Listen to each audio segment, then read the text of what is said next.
The morning Eliza Vance disappeared, Caleb Thornridge didn't notice right away.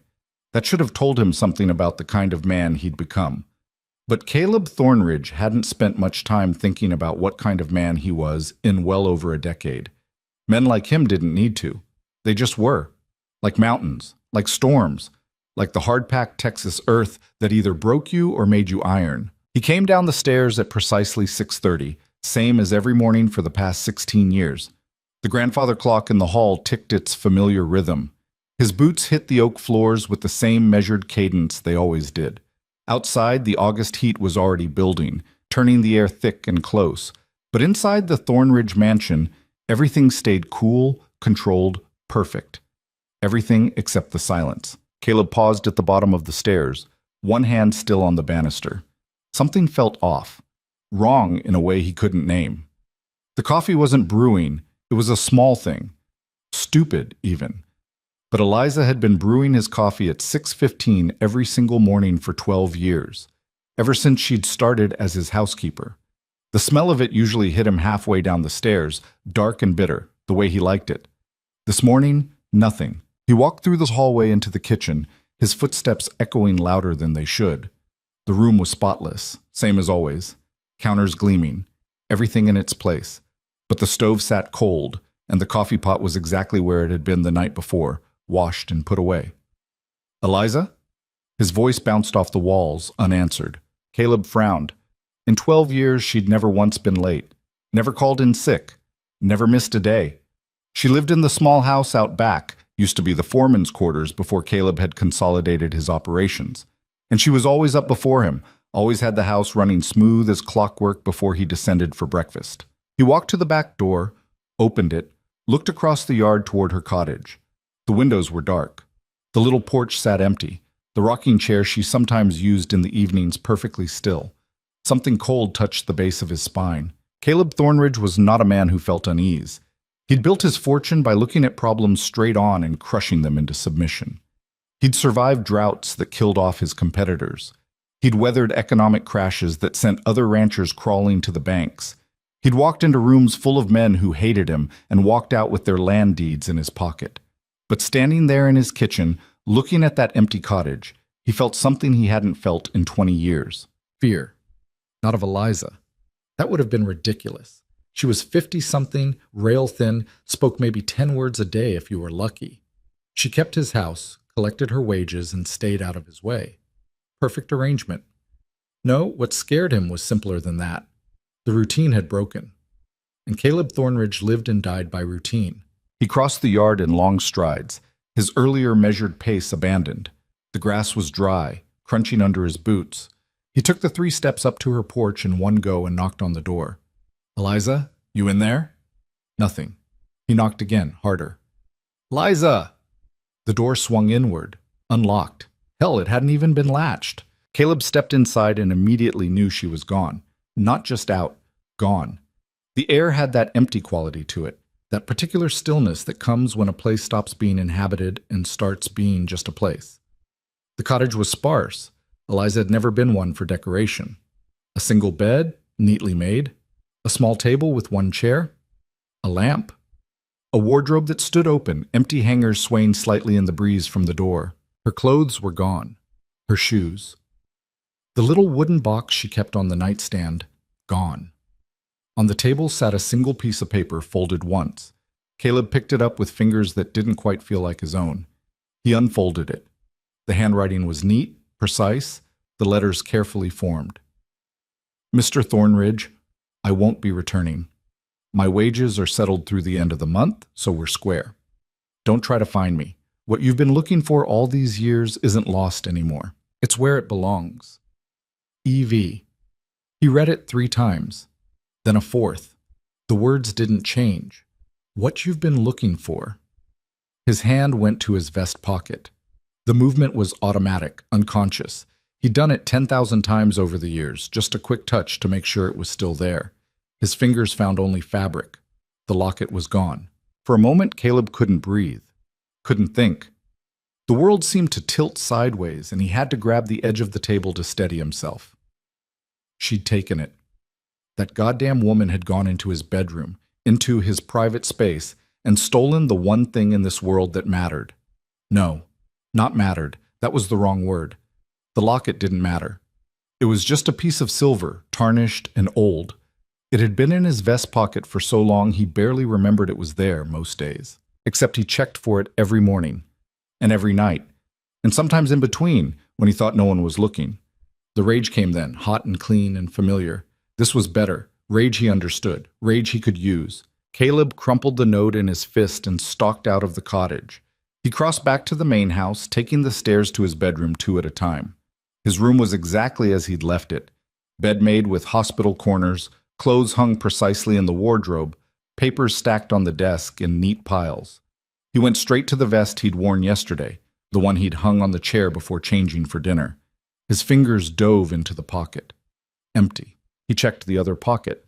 Then the vest he'd worn the day before that, and the one before that. He tore through his wardrobe, checking every piece of clothing, every pocket, even though he knew it was pointless. He knew exactly which vest he'd had it in. Had it in yesterday morning, had checked it before breakfast like always. She must have taken it yesterday evening, after he'd changed for dinner. While he'd been in his study going over the books, she'd come up here and Caleb forced himself to stop, to breathe, to think. 12 years. The woman had worked for him for 12 years, and in all that time he'd never once seen her go anywhere near his personal effects. She cleaned around them, sure, but she never touched his desk, never moved his papers, never so much as straightened a pen that he'd left askew. But she'd been watching. All this time she'd been watching him check that pocket, watching him touch that locket through the fabric, watching him guard it like a man guards a wound he doesn't want anyone to see. And then she'd waited until the exact right moment to take it and run. "Don't try to find me." Caleb laughed, a harsh sound that had no humor in it. He walked to his window and looked out over his land, 5,000 acres of the finest grazing territory in Texas, stretching out to the horizon. Cattle dotting the landscape like dark seeds, fences running straight and true, marking boundaries that other men had learned not to cross. He'd built this. All of it. Started with 200 acres his father left him and turned it into an empire that made senators nervous and bankers smile. He'd done it by being smarter, harder, and more ruthless than anyone else. And she thought he wouldn't find her? She thought she could just walk away from Caleb Thornridge with the one thing with his property, with his stolen property. That's what the locket was. Property. Something that belonged to him, that she had no right to take. He turned from the window and headed back downstairs, his mind already working through the logistics. He'd need supplies for the road, need to figure out which direction she'd gone, how much of a head start she had. The study door was open. That stopped him cold. He always kept it locked. Always. There were things in there that no one got to see. Contracts, land deeds, financial records that would make his competitors weep with envy and his few remaining critics weep with rage. He pushed the door open wider. Everything looked normal at first glance. Then he saw his desk. The ledger was open. The big one. The one he kept in the locked drawer. The one that tracked every land acquisition he'd made in the past 20 years. Someone had gone through it, turned pages, left it open to a specific entry. Caleb walked over slowly. He didn't want to look. Didn't want to see which entry she'd left it open to, because he already knew, somewhere deep in his gut he already knew, June 14th, 1855. The Vance property. 40 acres, prime creekside land. Acquired through foreclosure after the owner defaulted on a loan. One adult male deceased, farming accident. One adult female, name of Sarah Vance, relocated to parts unknown. No heirs, no contest to the claim. He stared at the entry, at his own handwriting, neat and precise, recording the transaction like it was any other business deal. And it had been, hadn't it? Just business. The man had needed money, Caleb had provided a loan with the land as collateral, and when the man couldn't pay, when the man had the bad fortune to get crushed by his own plow in the spring of '55, well, that was just how things went sometimes. Foreclosure, acquisition, just words in a ledger. Except he remembered Sarah Vance's face when he'd come to take possession of the land. Remembered her standing on that porch with her brother's body not yet cold in the ground, her eyes red from crying, her hands shaking as she'd held out the deed. "Please," she'd said, This is all we have. This is all that's left of him. And he'd taken it anyway. Of course he had. It was legal. It was his right. The brother had signed the papers, had understood the terms. You don't make exceptions in business, not if you want to survive. Sarah Vance had left town 2 days later. He'd heard she'd gone east, maybe St. Louis, maybe further. He'd heard other things too over the years, whispers about what happened to young women alone with no money and no family. But he'd never confirmed any of it, never followed up. It wasn't his concern. Vance. E.V. Eliza Vance. The cold feeling was back, spreading through his chest like frost. He turned from the desk and walked back to the kitchen, moving on autopilot now. He needed to think, needed to piece this together. Eliza had come to work for him 16 years ago. No, wait, 12 years ago. Summer of 1861, she'd shown up at his door asking about the housekeeper position he'd advertised. She'd been quiet, competent. Her references had checked out. He'd hired her on the spot. 16 years after he'd foreclosed on the Vance property. After he'd taken the land from Sarah Vance and sent her out into the world with nothing. His hand went to his vest pocket again, found nothing. What you've been looking for all these years isn't lost anymore. He hadn't been looking for anything. He'd just been living his life, building his empire, doing what needed to be done. Except for the locket. Except for checking that pocket every morning and every night, making sure it was still there, making sure what? Caleb forced himself to remember, to go back to that place he'd locked away. The locket had belonged to, no. He wasn't doing this. He wasn't dredging up the past just because some vengeful housekeeper had decided to play games. The locket was his property. That was all that mattered. She'd stolen it, and he was going to get it back. He went to his study, pulled out a map of Texas and the surrounding territories, and spread it on the desk next to the open ledger. If Eliza had left early this morning, and she must have, to be gone before he woke, she'd have maybe a 6-hour head start, assuming she left around midnight. On foot, that put her maybe 20 miles away, probably less. A woman her age couldn't move fast. But she wouldn't be on foot. She'd have planned this. She'd have arranged transportation. The stagecoach didn't run until tomorrow. The train station was 40 miles south. Unless she had a horse, which he doubted she could afford, she'd have had to the Hendricks place. Old Tom Hendricks ran a sort of informal taxi service, taking people to the train station or the next town over in his wagon for a few dollars. He lived about 3 miles east. Caleb grabbed his coat and headed for the door. Then stopped. Thought about it. Went upstairs and packed a bag, clothes for a week, his revolver, ammunition, money. If this was going to take more than a day, he wanted to be prepared. 20 minutes later, he was on his horse heading east, the morning sun climbing behind him. The heat was already building, but he barely felt it. His mind was running through scenarios, possibilities, working the problem like he'd work any business deal. Find out where she'd gone. Follow her trail. Catch up to her. Take back what was his. Simple. Tom Hendricks was in his yard when Caleb rode up, working on a wagon wheel. He looked up, squinting against the sun, and his face went carefully neutral when he recognized his visitor. Mr. Thornridge. Tom! Caleb dismounted, keeping his voice level. I'm looking for my housekeeper, woman named Eliza Vance, 50 or so, thin, brown hair going gray. You take her anywhere in the last day or so? Tom's hands kept working on the wheel, but something shifted in his eyes. Might have. That's not an answer. Well, it's the answer you're getting. Tom straightened up, wiping his hands on his pants. A lady wants to travel somewhere. That's her business. I don't discuss my passengers with people who come asking questions. Caleb felt his jaw tighten. She stole something from me. Did she now? It wasn't a question. Tom's voice stayed flat, unimpressed. You report it to Sheriff Dawson? This is between me and her. Uh-huh.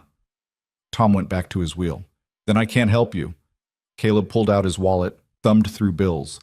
$200. Just tell me where you took her. Tom didn't even look at the money. Can't help you. $500. Mr. Thornridge. Tom set down his tools and turned to face him square. I don't care if you offer me your whole damn ranch. That woman paid me fair and square for a ride, and she did it polite and proper. Whatever business you have with her, it ain't mine. Now, I got work to do. Caleb stared at him.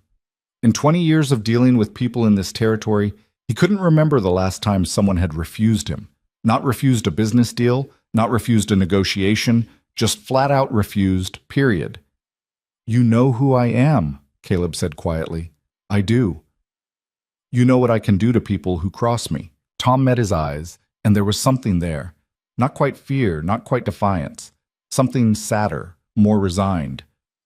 "Yeah, I know that too. Seen you do it plenty, but some things matter more than money, Mr. Thornridge. Maybe you'll figure that out someday." He turned back to his wagon wheel, and the conversation was clearly over. Caleb stood there for a long moment, anger and disbelief warring in his chest. Then he got back on his horse and rode away. He tried 3 more people that morning. A shopkeeper in town who he knew Eliza had done business with. The postmaster. Even young Billy Wade, who ran errands for half the families in the county and saw everything that happened. Same result every time. Either they hadn't seen her, or they had and weren't telling. The ones who weren't telling all had the same look in their eyes. That sad, knowing look, like they were watching him fail at something and taking grim satisfaction in it. By noon, Caleb was back at his ranch, his horse lathered and irritable, his mood black. She'd planned this. Carefully. She'd made sure people would protect her, cover for her. How many of them had she talked to? How many people in this county had she been quietly organizing against him? He stabled his horse and went back to the house. The silence hit him again, heavier now. No coffee, no lunch prepared. No Eliza moving through the rooms with that quiet efficiency, keeping everything running smooth. Caleb walked through his empty house and felt something crack inside him. Something small but crucial, like the first fissure in a dam. He'd spent 20 years building this place, this empire. He'd thought he was building security, building power, building something that would last. But standing in his kitchen with the afternoon sun slanting through the windows, he realized he'd built a tomb. A beautiful, perfect, expensive tomb, and he was the only thing in it. The locket. He needed to focus on the locket. Caleb went back to his study, sat down at his desk, closed the ledger with Sarah Vance's name in it. He pulled out fresh paper and started making a list.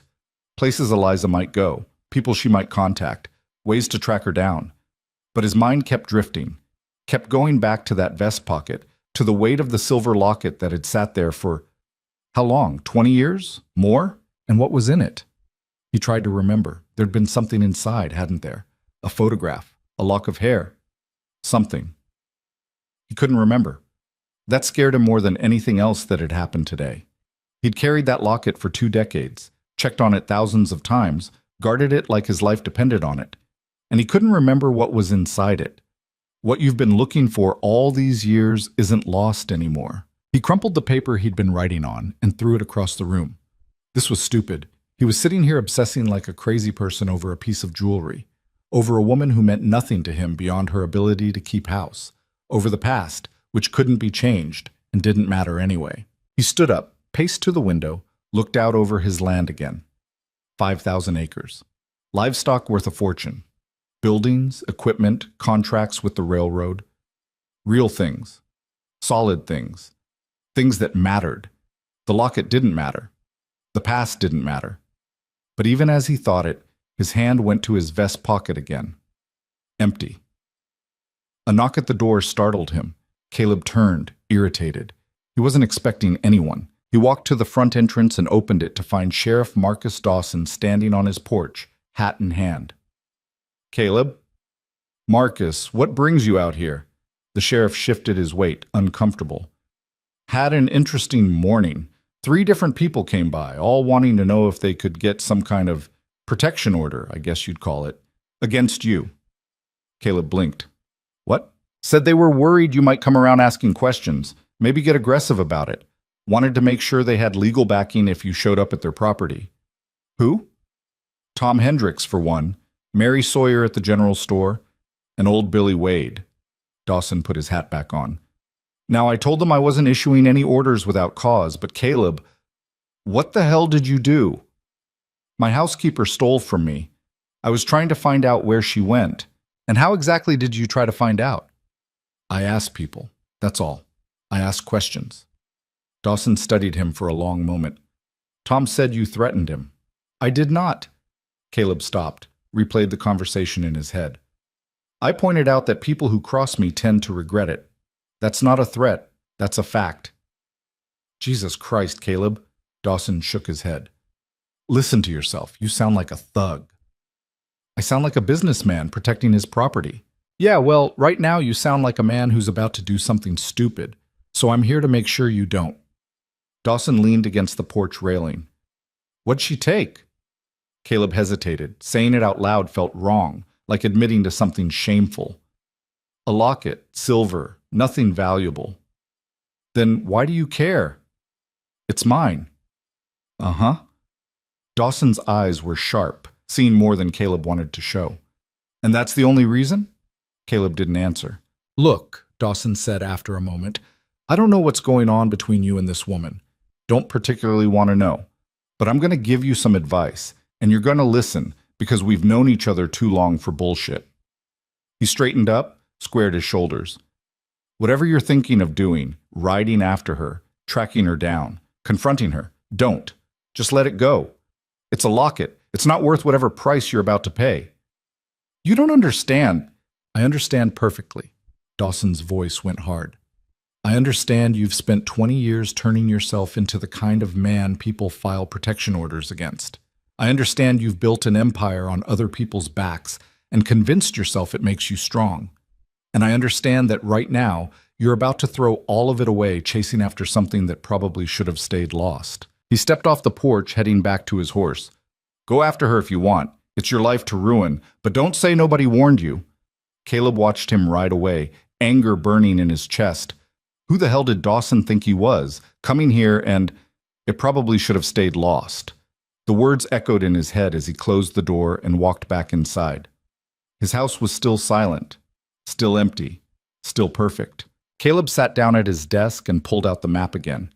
He stared at it for a long time, tracing routes with his finger. East, west, north, south. Texas was big, but it wasn't infinite. There were only so many places a woman could disappear to, and Caleb Thornridge had never failed to find something once he set his mind to it.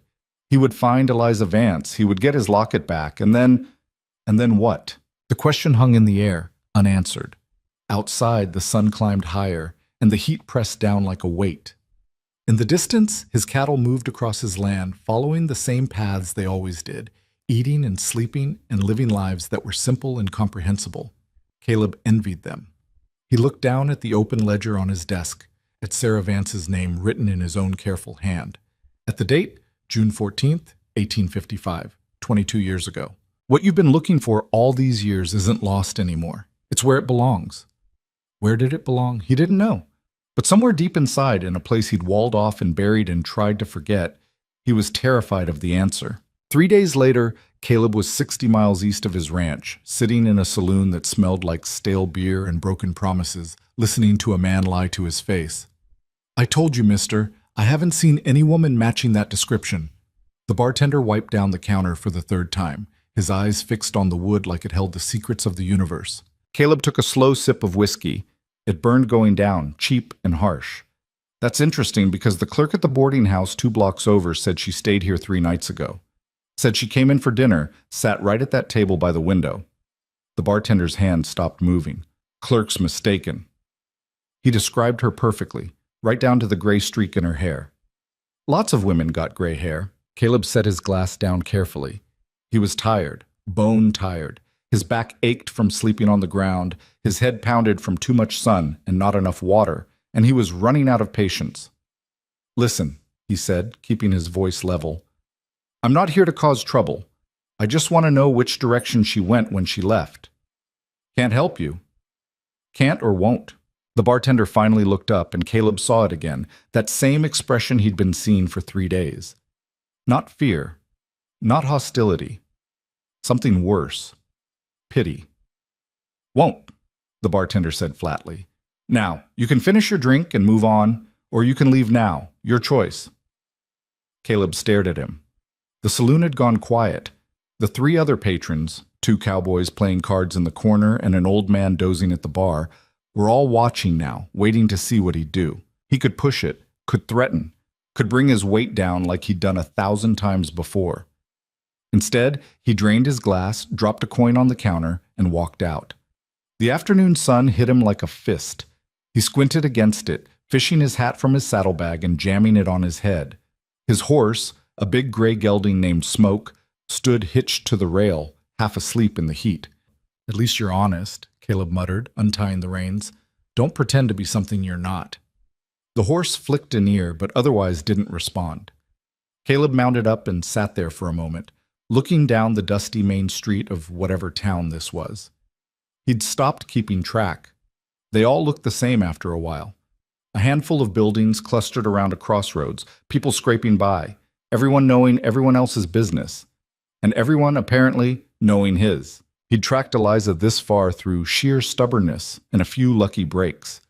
The stagecoach driver in Brennan's Creek had been new, hadn't known who Caleb was, and had cheerfully confirmed that yes, a woman matching that description had bought passage east. The telegraph operator in Millerville had been drunk and talkative.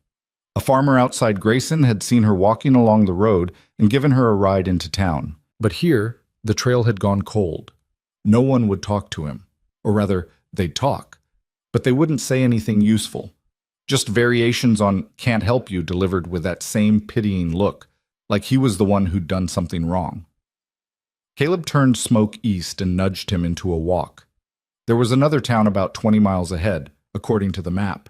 Maybe he'd have better luck there. The landscape rolled by, endless and indifferent, prairie grass gone brown in the heat, occasional stands of scrub oak, a hawk circling overhead, looking for something small and unlucky. His mind wandered as he rode, slipping back to things he didn't want to think about. The locket had contained a photograph. He remembered that now. A tintype, small enough to fit in the palm of his hand. A woman's face, young and serious, staring at the camera like she was trying to memorize it. What else? There'd been something else. Hair, yes, a lock of dark hair tied with a piece of ribbon. And on the back of the photograph, writing. He couldn't remember what it said. Couldn't remember the exact words. Couldn't remember whose face was in that photograph. That was a lie. He knew whose face it was. Had known all along. He just didn't want to say her name, not even in his own head. The sun crept across the sky. Smoke plodded along, occasionally snorting at grasshoppers that jumped across the trail. Caleb's canteen was getting low. He'd need to find water soon. Around 4 o'clock, he spotted a farmhouse in the distance, smoke rising from the chimney. He changed direction, heading toward it. Even if they wouldn't talk about Eliza, they might at least spare some water. The place was small, well kept. A garden plot out front, a chicken coop, a barn that had seen better days but was still standing. A woman was hanging laundry on a line, her back to him as he approached. "Afternoon," Caleb called out when he was close enough. The woman turned, and her face went through a series of expressions in rapid succession. Surprise, recognition, anger, and finally a kind of cold neutrality. Mr. Thornridge. He didn't recognize her. "Ma'am, I'm sorry to bother you, but I'm running low on water. Would you mind if I filled my canteen from your well?" She stood very still, a wet sheet in her hands. "That depends." "On what?" "On whether you're going to threaten me when I tell you I haven't seen the woman you're looking for." Caleb felt something twist in his gut. "How did you—" "Word travels." She went back to hanging the sheet. "Especially about Caleb Thornridge riding around the territory harassing people." "I haven't harassed anyone." She laughed, a short, bitter sound. "You're right. Harassment would require you to see us as people worth harassing. Mostly, you just run over us. Like we're not even there." "I don't know what you're talking about." "No." She pinned the last corner of the sheet and turned to face him fully. "I don't suppose you do. Why would you remember Margaret Sutton? You only took everything she had." The name rang a bell, faint and distant. "I don't— 16 years ago, my mother borrowed money from you to save our farm after my father died. The interest rates were— well, they were what they were. We couldn't keep up. You foreclosed. Took the land, the house, everything." She picked up her laundry basket. "We survived. Barely. But we survived." Caleb sat there on his horse, trying to find words. "I'm sorry for your loss, Mrs. Sutton, but business is—" "Business. Right." She started walking toward the house. "The well's around back. Take what you need and go." He dismounted and led Smoke to the back of the house. The well was there, old but functional. He drew up a bucket and drank first, the water cold and sweet. Then he filled his canteen, drank again, filled it again. When he turned to leave, Mrs. Sutton was standing on her back porch, watching him. "Can I ask you something?" she said. Caleb tensed. "What? Why? Why are you doing this? Chasing this woman across half of Texas over a piece of jewelry? It doesn't make sense." "It's not about the jewelry." "Then what's it about?" He opened his mouth, closed it, tried again. "It's mine. She had no right to take it. And you had the right to take our farm, our home, everything my mother worked for?" "That was different. That was business, legal business." Mrs. Sutton shook her head slowly. "You really believe that, don't you? You really think there's a difference?" "There is a difference." "Maybe," she crossed her arms. "Or maybe you've just been telling yourself that for so long you can't see what you've become." Caleb climbed back on his horse. "Thank you for the water. Mr. Thornridge?" She waited until he looked at her. "She's leading you somewhere. You know that, right? This isn't random. She's not just running. She's taking you exactly where she wants you to go." "Why would she do that?" "I don't know. But if I were you, I'd think real hard about what's waiting at the end of this trail before I got there." He rode away without responding, her words chasing him like ghosts. The next town was called Redemption. The irony wasn't lost on him. It was bigger than the last few, a proper town square, actual shops instead of just a general store, even a small hotel. Caleb checked in, paid for a room, and spent an hour washing the trail dust off in a basin of lukewarm water. He looked at himself in the cracked mirror above the dresser. He looked older than he remembered. When had that happened? The gray at his temples had spread, lines around his eyes that hadn't been there before. Or maybe they had, and he just hadn't noticed. He touched his vest pocket again. Still empty. Downstairs in the hotel dining room, he ordered dinner and ate mechanically, not tasting it. The other diners kept glancing at him, then looking away quickly when he met their eyes. Word had spread here too, apparently. After dinner, he went to the saloon. Not to drink, he needed to keep his head clear, but because saloons were where information lived. This one was nicer than most. Clean sawdust on the floor, a piano in the corner being played by a woman in a green dress, actual glasses instead of tin cups. Caleb found a spot at the bar and ordered coffee. The bartender was young, maybe 25, with the kind of open face that suggested he hadn't learned to be careful yet. "Passing through?" he asked, setting down the coffee. "Maybe. Looking for someone." "Who?" "Woman about 50, traveling alone. Would have come through here maybe 3-4 days ago." The bartender's expression shifted. Not closed exactly. More careful. "A lot of people come through here. This one would stand out. Older woman, no luggage to speak of, paying cash." "Why are you looking for her?" "She has something that belongs to me." The bartender wiped down the counter, thinking, "What's she to you?" "She worked for me. Left without notice." "Uh-huh." The young man poured himself a glass of water, took a sip. "You know what's funny? Woman matching that description did come through here a few days ago, like you said. Stayed one night at Mrs. Patterson's boarding house." Caleb leaned forward. "Which direction did she go?" "Here's the thing." The bartender set down his glass. "She sat right where you're sitting now.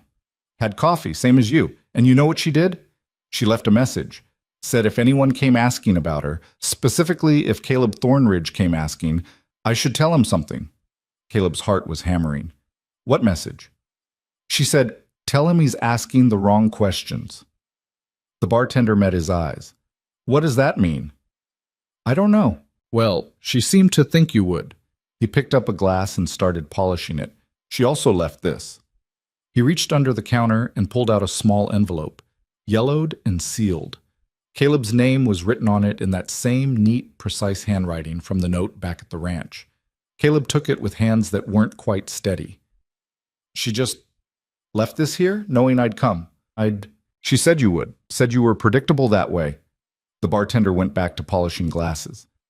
"Paid me $10 to hold on to it. I think she would have paid more, but that's what I asked for." Caleb stared at the envelope. It was thin, didn't seem to contain much. He could open it right here, right now. Instead, he stood up, dropped a coin on the counter for the coffee, and walked out. Back in his hotel room, he sat on the edge of the bed and held the envelope up to the lamplight. Couldn't see through it, couldn't tell what was inside. He's asking the wrong questions. What did that mean? He was asking where she went. What questions was he supposed to ask? Caleb broke the seal and pulled out a single piece of paper. The handwriting was different this time, shakier, older. Not Eliza's. Caleb, if you're reading this, it means you came after her. I wondered if you would. I wondered if, after all these years, you'd finally care enough about something to chase it. You don't remember me. Why would you? I was just another name in your ledger, another piece of land to acquire, another obstacle to remove. But I remember you. I remember the day you came to our farm.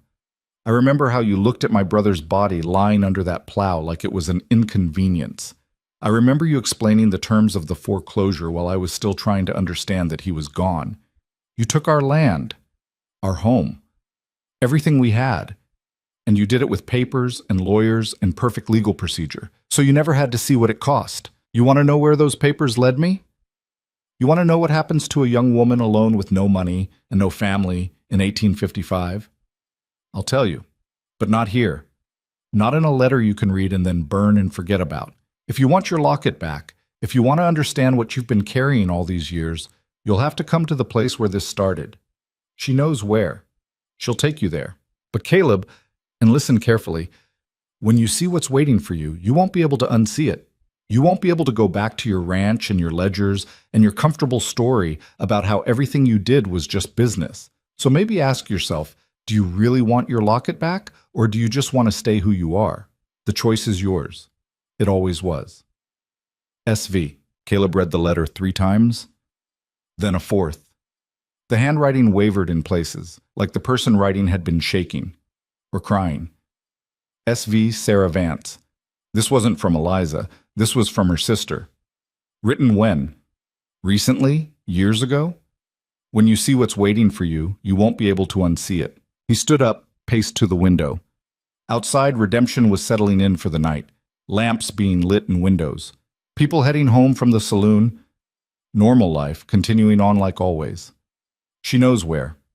She'll take you there.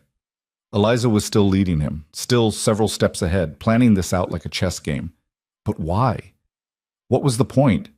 If Sarah wanted to confront him about what happened 22 years ago, why not just do it? Why this elaborate trail? You won't be able to go back. Caleb pressed his forehead against the window glass, cool against his skin. He could stop. Could turn around right now, ride back to his ranch, hire a new housekeeper, forget any of this ever happened. The locket was just a thing, an object. He could live without it, except he'd been carrying it for 20 years. Checking for it every morning and every night, guarding it like his life depended on it. Why? He pulled the letter out again, stared at Sarah Vance's shaky signature. He'd taken her land, foreclosed on her brother's debt, sent her out into the world alone. And then what? What had happened to her? He tried to remember if he'd ever wondered, ever followed up, ever cared about what became of the people whose lives he'd legally, properly, perfectly destroyed. The answer sat in his chest like a stone. No. He'd never cared. They were just names in a ledger, transactions, numbers, not people, not real. Caleb folded the letter and put it in his vest pocket. His hand brushed empty fabric where the locket should be, and the absence of it felt like a wound. Do you really want your locket back, or do you just want to stay who you are? He didn't sleep that night, just sat by the window and watched the town go dark, building by building, lamp by lamp, until there was nothing left but stars and silence. At dawn, he was back on the trail.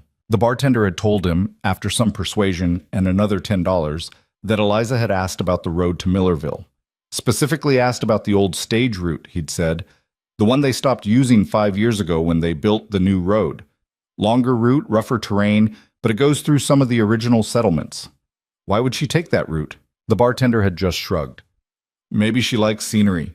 Maybe she's not in a hurry. Or maybe, he'd paused, maybe she wants to make sure you see something along the way. Now, riding that old stage route, Caleb was starting to understand what that meant. The first stop was a town that wasn't there anymore, or rather it was there, but only as bones. Empty buildings with windows like dead eyes. A church with no roof. A schoolhouse slowly collapsing in on itself. A sign, faded but still readable. Harmony. Established 1849. Caleb had heard of Harmony, knew it had been a thriving settlement once, died out when the railroad chose a different route. He'd never been here himself. But as he rode down what used to be the main street, something nagged at him, something familiar. He stopped smoke in front of the old general store. The door hung crooked on one hinge. Through the broken windows, he could see empty shelves, dust thick as carpet. There was a piece of paper tacked to the door. Recent. The paper was still white, not weathered. Caleb dismounted and pulled it down. Look familiar? This was the Johnson settlement. 37 families. You held the note on the community well. When they couldn't pay, you claimed water rights, forced them to either buy water from you at triple the rate or leave. They left. This is what leaving looked like. He stared at the paper. Johnson settlement. The name was in his ledger somewhere. He was sure of it. But he'd never thought about what happened after. Never considered that taking water rights could kill an entire town. It was just business. Caleb crumpled the paper and dropped it, climbed back on his horse, rode away from the ghost town without looking back. But 5 miles later, there was another one. Smaller this time, just a cluster of abandoned houses around a dried-up creek bed. Another note, this one wedged into a fence post. The Hernandez Farm. You foreclosed in 1859. 3 generations lived here. Where do you think they went? And 10 miles after that, another. The Blackwell Ranch. You undercut their prices until they couldn't compete, then bought their land for pennies. The father hung himself in the barn. Did you know that? Did you ever wonder? By the time the sun was setting, Caleb had found 7 notes, 7 places, 7 reminders of things he'd done and never thought about again. He made camp that night by a creek, built a small fire, and sat staring into the flames. The notes were spread out on the ground in front of him, held down by rocks against the evening breeze. 7 families. 7 lives ruined. And those were just the ones Eliza had bothered to mark. How many others were there? How many names in his ledger represented not just transactions, but people, families, lives torn apart? He'd never counted, never wanted to know. You won't be able to unsee it. Sarah Vance's words echoed in his head. She was right. He couldn't unsee this now, couldn't ride past these ghost towns and empty farms and pretend they were just places. They were evidence.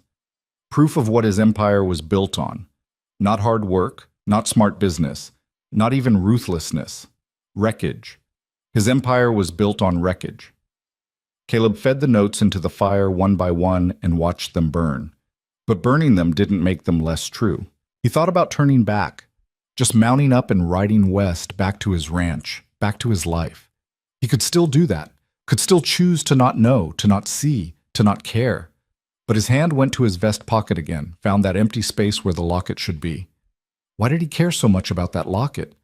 What was in it that made it worth this? He fell asleep without an answer and dreamed of Sarah Vance's face. Except in the dream, he could see it clearly. Young, serious, staring at him with eyes that asked a question he didn't know how to answer. In the morning, he found another note tucked into his saddlebag. He hadn't heard anyone approach during the night, but there it was, folded neatly and placed where he'd be sure to find it. You're almost there. 1 more day east, then north to the old Vance homestead. You remember where that is, don't you? I'll be waiting. E.V. Caleb read the note twice, then tucked it in his pocket with the letter from Sarah. The Vance homestead. Of course. That's where this had been leading all along, back to where it started. Back to the place where he'd taken everything from a woman who'd only asked him for mercy. He saddled Smoke, kicked dirt over the fire, and started riding. The sun climbed behind him, harsh and unforgiving. The land stretched out ahead, familiar and strange at the same time. And somewhere out there, Eliza Vance was waiting. Waiting with answers he wasn't sure he wanted. Waiting with a past he'd spent 20 years trying to bury. Waiting with a locket that contained what? A photograph. A lock of hair. A name. A promise he'd broken. A woman he'd... No. He wasn't going there. Not yet. Not until he had to. Caleb rode on, and with every mile, the weight in his chest grew heavier. Not the weight of the missing locket, The weight of everything he'd refused to carry, everything he'd spent a lifetime pretending didn't matter, everything that was about to matter more than he could possibly imagine. The Vance homestead sat exactly where Caleb remembered it, though memory had softened the edges in ways reality refused to match. He crested the hill just after noon on the 6th day, and there it was, 40 acres of creekside land that should have been prime grazing territory, but instead looked like abandonment had taken root and grown wild. The house still stood, barely, its clapboard siding gray and warped. The barn had collapsed on one side, its roof caved in like a broken promise. Fence posts leaned at drunken angles, their wire long since rusted through or stolen. And under the old oak tree by the creek, a woman sat waiting. Not Eliza. Even from this distance, Caleb could tell. This woman was younger, though not young, maybe 40. She sat on a wooden chair that looked like it had been carried out there specifically for this purpose, her posture straight, her hands folded in her lap. Caleb's throat went dry.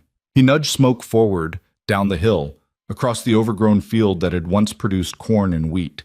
The horse picked his way carefully through the tall grass, disturbing grasshoppers that flew up in clouds around them. As they got closer, the woman didn't move, didn't stand, just watched him approach with eyes that were dark and steady and completely unreadable. 20 feet away, Caleb stopped, dismounted. His legs were stiff from days in the saddle, and for a moment he just stood there, holding Smoke's reins, trying to find words. The woman spoke first. "You're late. I expected you yesterday." Her voice was low, controlled, an educated voice. Not what he'd expected from a housekeeper who'd spent 12 years cleaning his floors. "Eliza," he said. "Miss Vance, if you don't mind." She gestured to a spot on the ground in front of her. "You can stand if you prefer, but we're going to be here a while. You might as well be comfortable." Caleb tied Smoke to a fence post and walked over. He didn't sit. "Where's my locket?" "Right to business. That's very you." She reached into her pocket and pulled out a small bundle wrapped in cloth. "It's here, safe, exactly where it's been for 6 days. Give it to me." "No." The word hung in the air between them, flat and final. Caleb felt anger surge up, hot and familiar. "You stole from me. That's theft. I could have you arrested." "You could try." Eliza's expression didn't change. "But we both know you won't. Because if you involve the law, you'll have to explain what's in this locket, and I don't think you want to do that." "You don't know what's in it." "Don't I?" She unwrapped the cloth slowly, revealing the silver locket. It caught the sunlight, gleaming. "Shall I describe it for you?" A tintype photograph of a woman. 23 years old when it was taken. Dark hair, serious eyes. On the back, an inscription, "To C.T., who promised me the world. All my love, S.V." She looked up at him, and a lock of her hair tied with a blue ribbon. Caleb's hands clenched into fists. "You had no right." "I had every right." Eliza's voice went hard. "That's my sister in that locket. My sister, who you made promises to. My sister who believed you when you said you'd be different from all the other ruthless men trying to carve empires out of this territory." The world seemed to tilt. Caleb reached out, grabbed the oak tree for support. "Sarah was your sister. Half-sister technically. Same mother, different fathers, but yes." Eliza stood up now, still holding the locket. "She was 19 when you met her. You were 24, fresh back from school in the East, full of ideas about building something better, building it right." I don't remember." "Liar." The word cracked like a whip. "You remember. You've been carrying her picture for 22 years. You check for it every morning and every night. You remember." And he did. The memories were flooding back now, breaking through the walls he'd built, drowning him in details he'd spent decades trying to forget. Sarah Vance standing by this very creek, her skirt wet from wading in the shallows, laughing at something he'd said. Sarah in the barn, helping him look at a horse he was thinking of buying, pointing out a problem with its gait that he'd missed. Sarah at a dance in town, her hand in his, moving through the steps like they'd been doing it their whole lives. Sarah saying yes when he'd asked her to marry him. Sarah believing him when he'd promised he'd build something good, something that helped people instead of crushing them. "We were engaged," Caleb said. His voice sounded hollow, distant. "For 6 months. 8 months. Eliza sat back down. "And then her brother died." crushed by his plow in the spring of 1855. Freak accident. Wrong place, wrong time, wrong everything. Caleb closed his eyes. He could see it. Thomas Vance's body under that plow. The blood. The impossible angle of his neck. Could hear Sarah's screaming when they'd found him. He'd borrowed money from you 3 months earlier, Eliza continued, to buy seed to repair the barn, $500. You'd given him good terms because of Sarah, because you were going to be family. The terms were fair. The terms were generous. Until Thomas died. Until you realized that Sarah couldn't possibly pay back the loan on her own. Until you saw an opportunity. That's not how it happened. Then tell me how it happened. Eliza leaned forward. Tell me why the man who was engaged to my sister foreclosed on her brother's debt before the body was even buried. Tell me why you took this land, the land you knew she loved, the land where you'd proposed to her under this very tree, and put it in your name. Tell me why you broke your engagement and sent her away with nothing. Caleb opened his mouth. Closed it. Tried to find the story he'd been telling himself for 22 years, the version where he'd had no choice, where it was just business, where he'd done what any reasonable man would do. But standing here, under this oak tree, with Sarah's sister staring at him with eyes that demanded truth, he couldn't find that story anymore. There was a drought coming, he finally said. I could see the signs. And I knew that if I didn't expand my holdings, consolidate my water access, I wouldn't survive. Neither would anyone who depended on me. So you took her land. I took the land I had legal claim to. You took her home, Caleb. Eliza's voice went quiet, which somehow made it worse. You took the place where she grew up, where her parents were buried, where her brother died. You took the one thing she had left in this world, and you justified it with contracts and drought predictions and survival. I offered her money, enough to start over somewhere else. You offered her $300 for property worth 10 times that. You offered her charity in exchange for everything. It was more than I had to give. It was less than she deserved. Eliza stood again, walked to the creek, stood looking down at the water. Do you know what happened to her after you sent her away? Caleb didn't answer. Didn't want to know. Wanted to stop this conversation, mount his horse, ride back to his ranch and his ledgers and his comfortable lies. She went to St. Louis first, Eliza said. Tried to find work as a seamstress, but there were 100 other girls trying to do the same thing. Girls with families, with connections, with letters of reference that didn't come from a town in the middle of nowhere, Texas. She picked up a stone, tossed it into the water. She lasted 3 months before her money ran out. Then she tried Kansas City, then Chicago. And with each city, she got a little more desperate, a little more willing to compromise. Stop. Why? Because it makes you uncomfortable? Because you don't want to hear what your just business actually meant for the woman you claim to love? I did love her. The words came out raw, torn from somewhere deep. I did. Then why? Eliza turned to face him, and there were tears on her face now. Why did you choose land over her? Why did you break your promises? Why did you become exactly what you swore you'd never be? Because I was scared! The words exploded out of him, louder than he'd intended. Because the drought was coming, and I could see what was going to happen, and I knew that if I didn't take that land, someone else would. Someone who wouldn't even offer her $300. Someone who'd leave her with nothing. So you left her with nothing and told yourself it was mercy. I left her with money, with options, with trauma. Eliza walked back toward him, each step deliberate. With the knowledge that the man she loved valued 40 acres more than her heart. With the understanding that promises mean nothing when there's profit to be made. Caleb sank down to sit at the base of the oak tree. His legs wouldn't hold him anymore.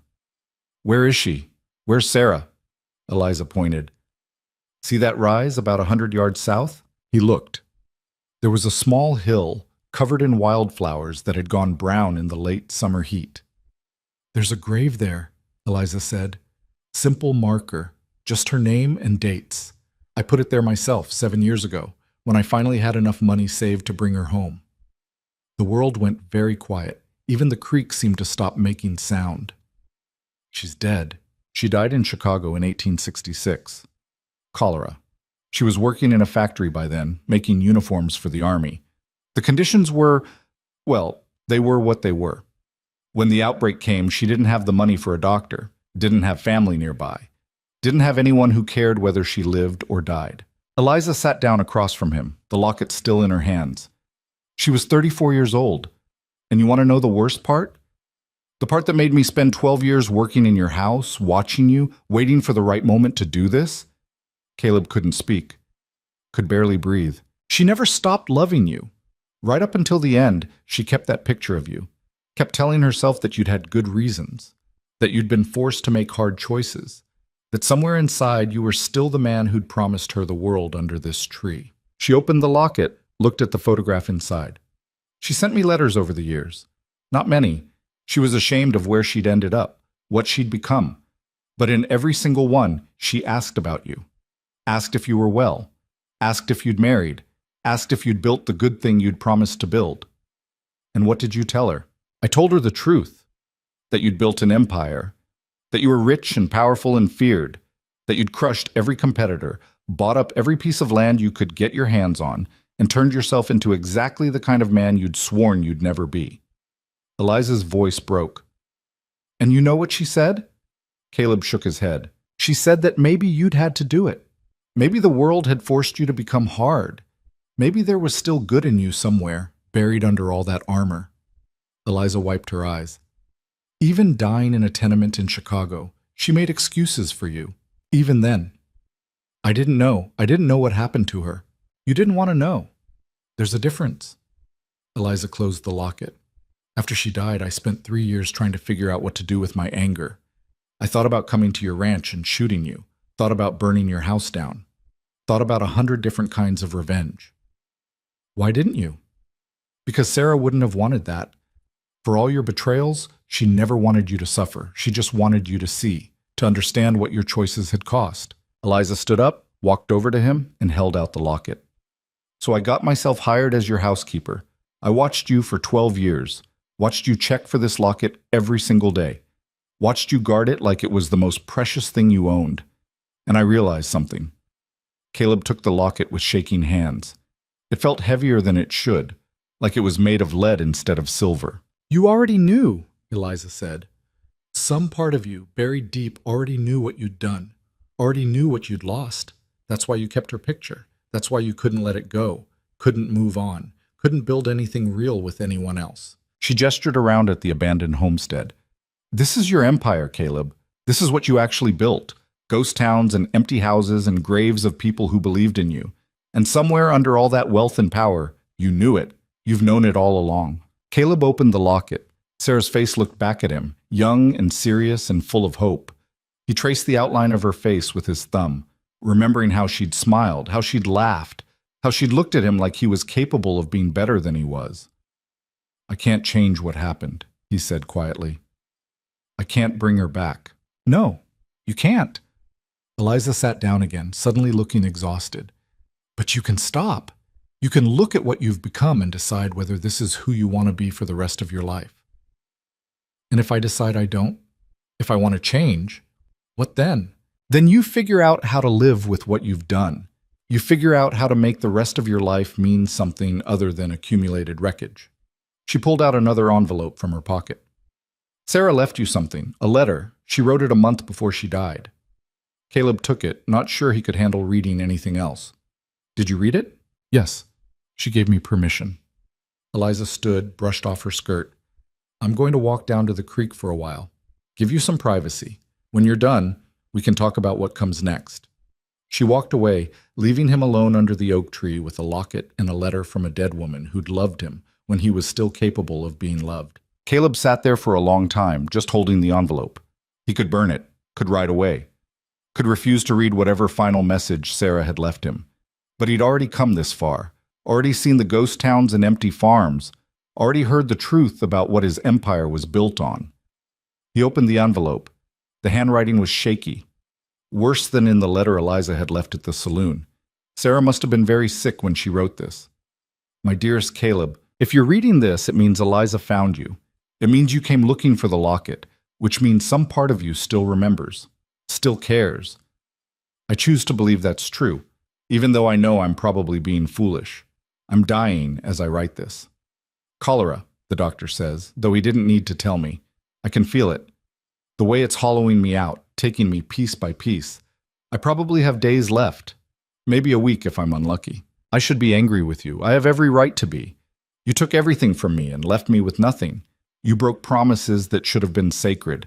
You chose land and money over love, and that choice sent me down a path that led here, to this room, to this disease, to this end. But I'm not angry. I tried to be, for years, tried to hate you the way I should. But every time I looked at your picture, yes, I kept your picture too. How ridiculous is that? I remembered the man you were when we met.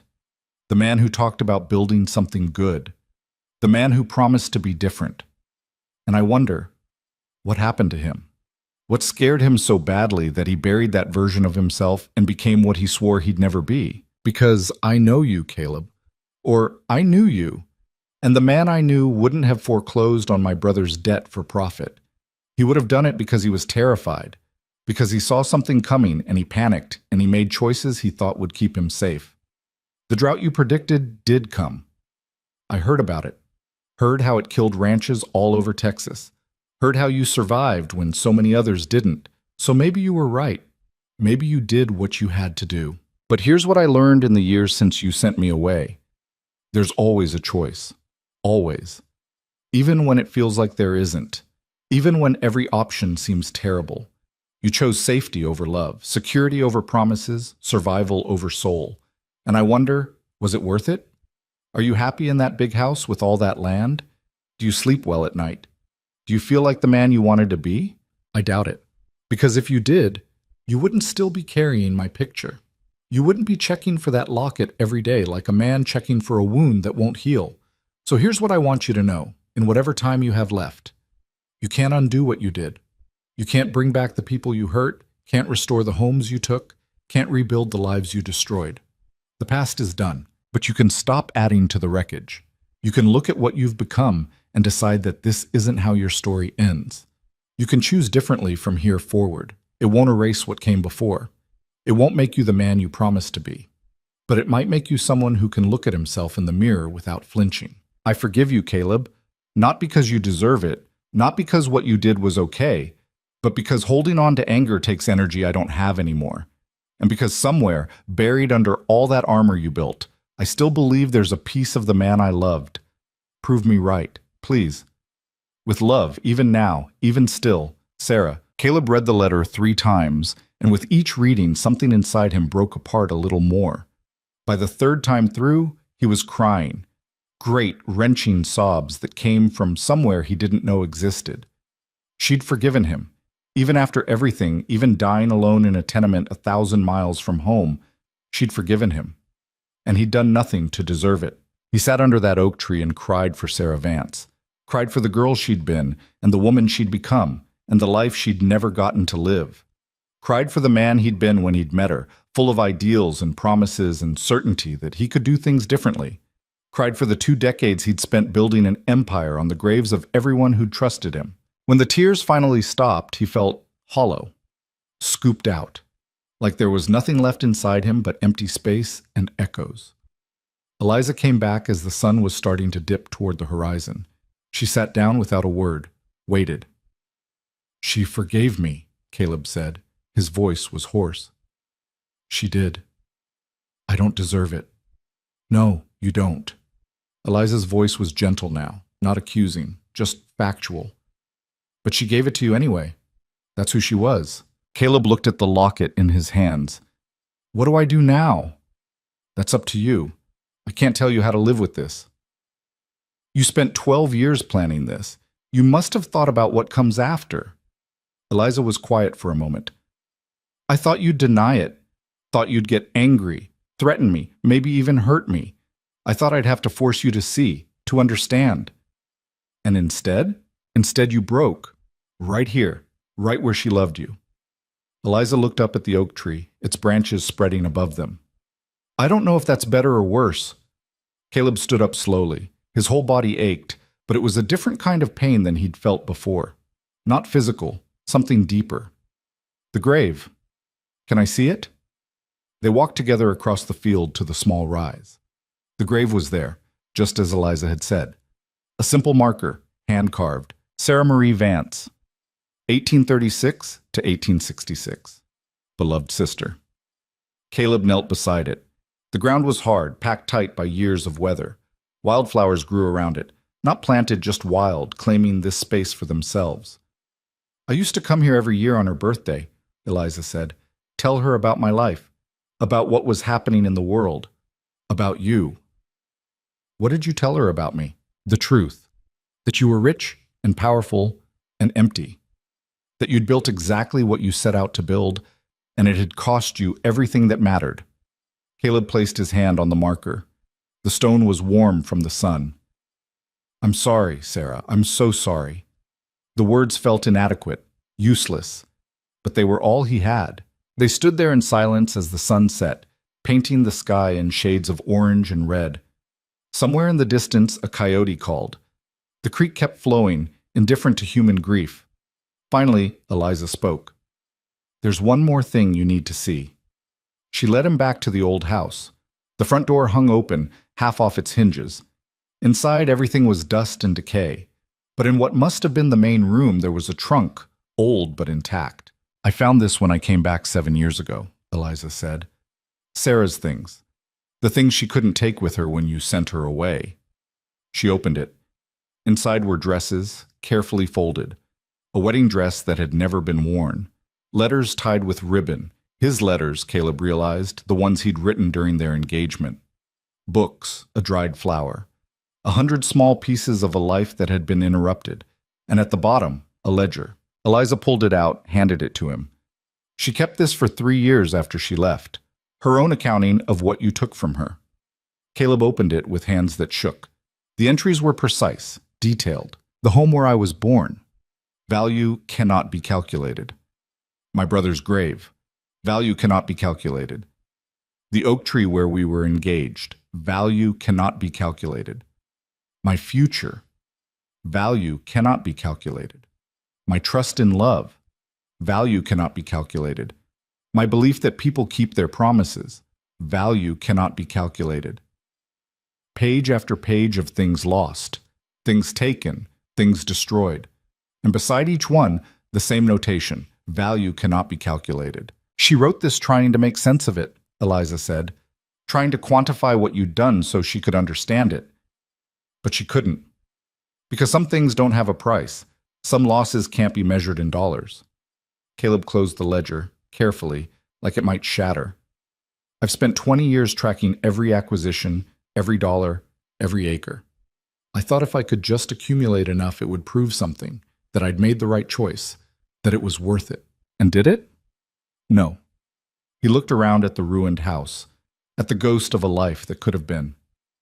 It proved the opposite. They walked back outside. The stars were coming out now, brilliant in the clear Texas sky. Smoke was still tied to the fence post, dozing. What are you going to do? Eliza asked. Caleb looked back at the grave on the hill, barely visible now in the gathering dark. I don't know, but I can't go back. Can't go back to my ranch and my ledgers and pretend none of this happened. No, you can't. Eliza pulled out one more envelope. This is the deed to this land. You've held it for 22 years. I'm asking you to sign it over to me. Done. He didn't even hesitate. Just like that? It was never really mine anyway.